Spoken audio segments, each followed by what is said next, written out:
It's living in a van and not having the expense of a house and the headaches of home ownership, the expense of home ownership. Is it really worth it? This was just recommended to me because all the stuff that I've been watching recently about all this stuff. I've never seen this guy before. This is Roads Home. Let's check it out. Right, so a lot of you guys watch this channel because you're wondering whether you should get yourself a van. This guy's in UK, set up maybe? your house and live the van life. So that's what this chat's going to be about. But whilst I've chosen this position, I think it looks a whole lot better over there. So let's go and have a wander over there and I'll have a chat with you in a bit. So we'll run up here, cross the bridge.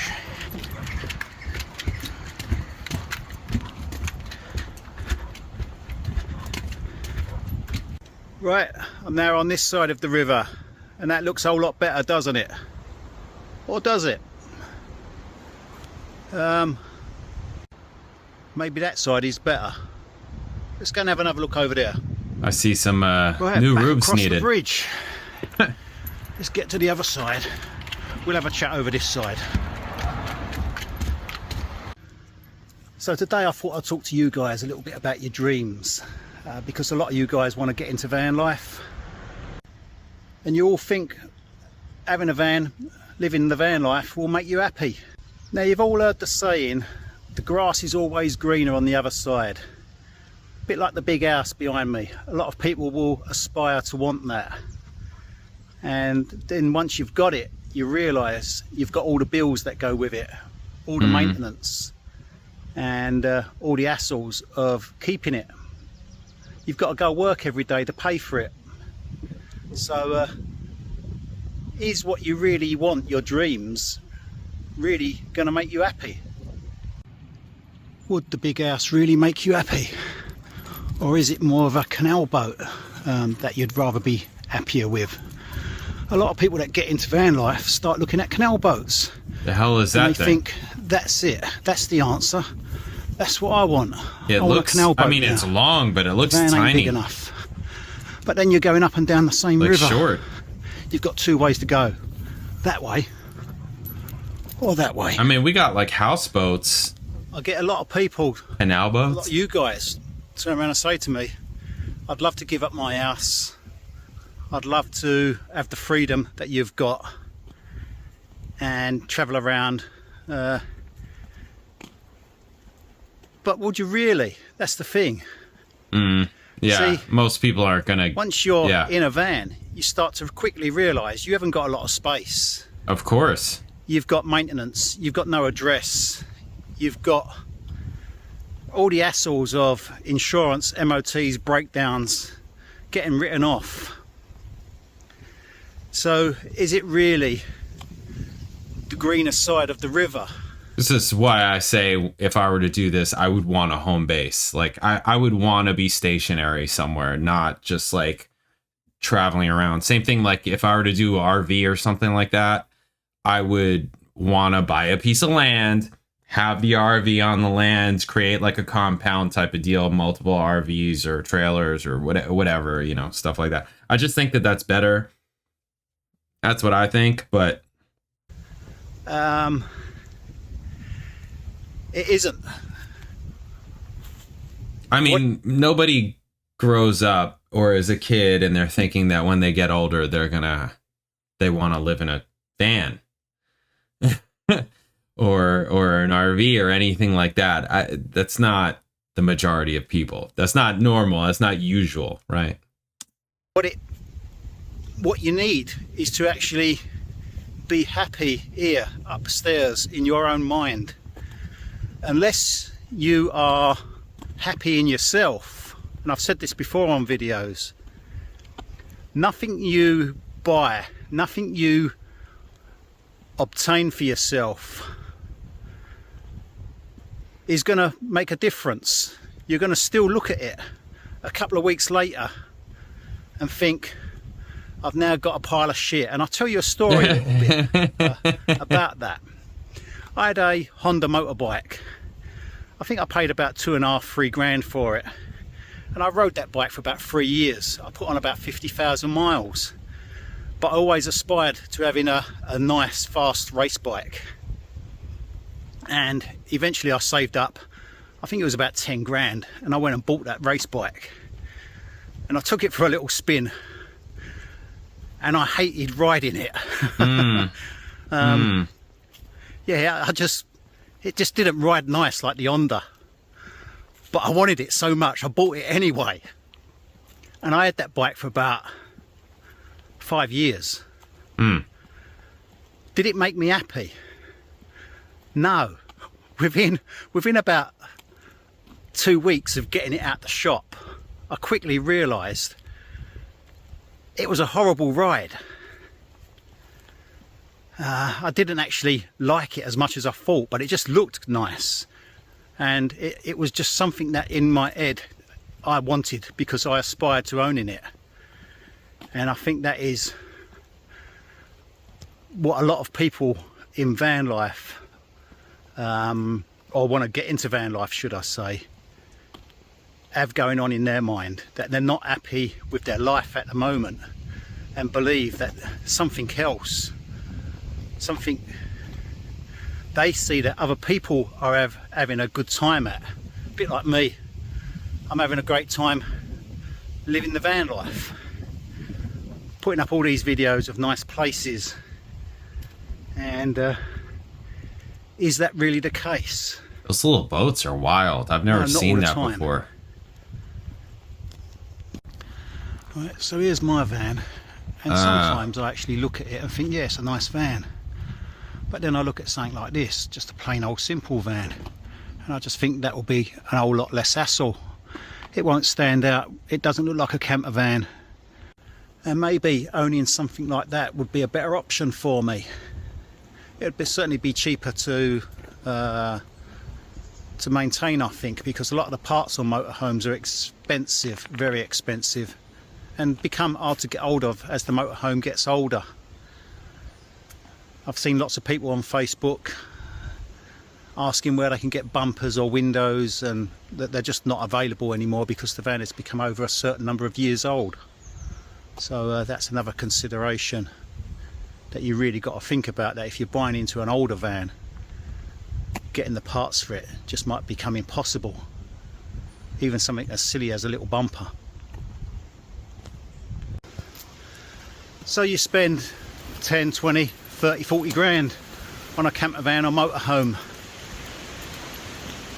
What happens if you're not happy then? Like I said, it's not the possessions that you own, it's your mentality, what you think of what you've got, how you see your already way of living, your life as it is now. Because, just seeing a kingfisher over there, it's not other people that are going to make you happy. You've got to be happy in your own self. That's what I'm trying to say here. This is also, they talk about this in terms of money, right? Like if money doesn't make you happy, and also like somebody that is a certain way when they don't have money, then adding money just amplifies that. So if they're an angry, mean person, it's just going to amplify with more money. It's not going to change them in that kind of way. It's kind of the same as what he's talking about, like who you really are. And thinking that, well, if I have this, or if my situation was more like this, it'll change you, as opposed to you changing and then that changing your situation, right? Or that changing. If you just stay the same how you are, what you do is what you will do. I don't know who said that quote, but that's a quote that I've had, forever, right? What you do is what you will do. So if you want to change your situation, you need to change what you do. That may also include what you think, how you think, what you think about, what you actually also do, right? If you want to lose weight, there are things that you need to change doing. Just as a basic example. So why am I so sure it's not people, it's not possessions, it's not money? I'll tell you why. Robin Williams, the comedian, Whitney Houston, Amy Winehouse. It's talking about, they all killed themselves because they were depressed, unhappy with what they had, their life. They had pretty much everything they ever wanted. They couldn't have wanted for any more. But that didn't solve their happiness. They still wanted something else. It tends to be human nature that'll have you believe that everything that you haven't got, it will make you happy. But is that really the case? See, I think I learnt a long time ago that if I was just happy with what I had, I'll be a much happier person. I don't need to want more. I don't need to want bigger. I don't need a big house.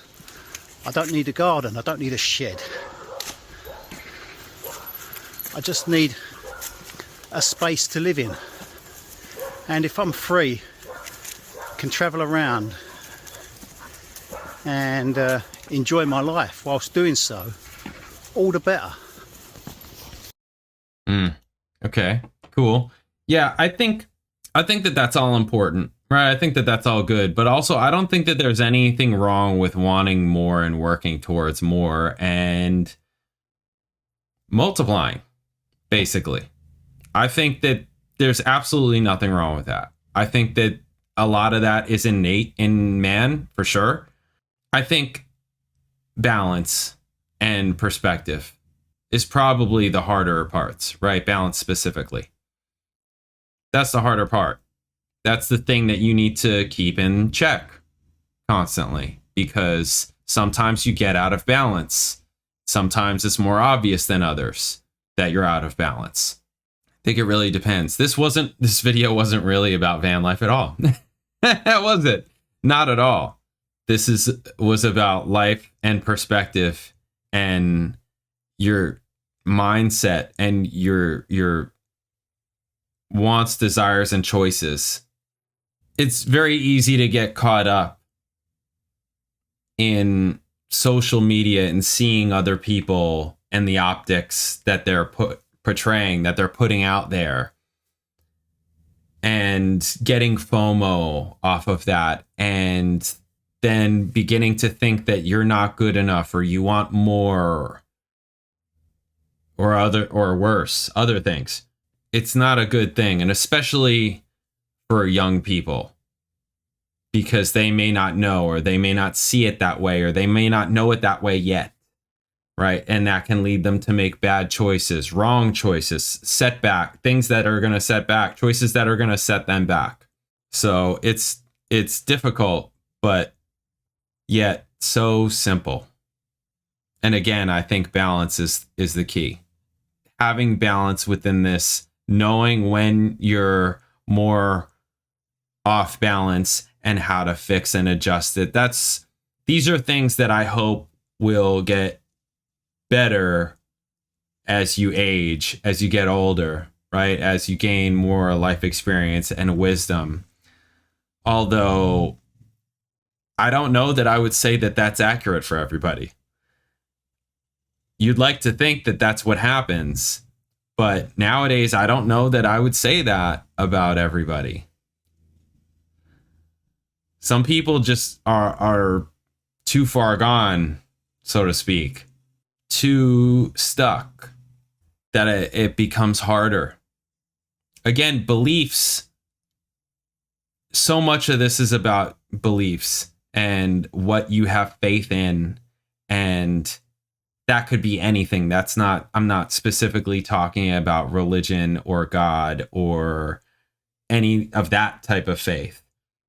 You can have faith in government. You can have faith in schooling. You can have faith in your spouse. You can have faith, right? You can, and in different people, your job, your abilities, right? Just different things that you have faith in, specific ideas that you have. Faith I'm saying it just big picture, right? There are many things that you can have faith and belief in. And that's so much of what life is and how it molds your perspective. So much of life is perspective, and having a clear grip on it is really important.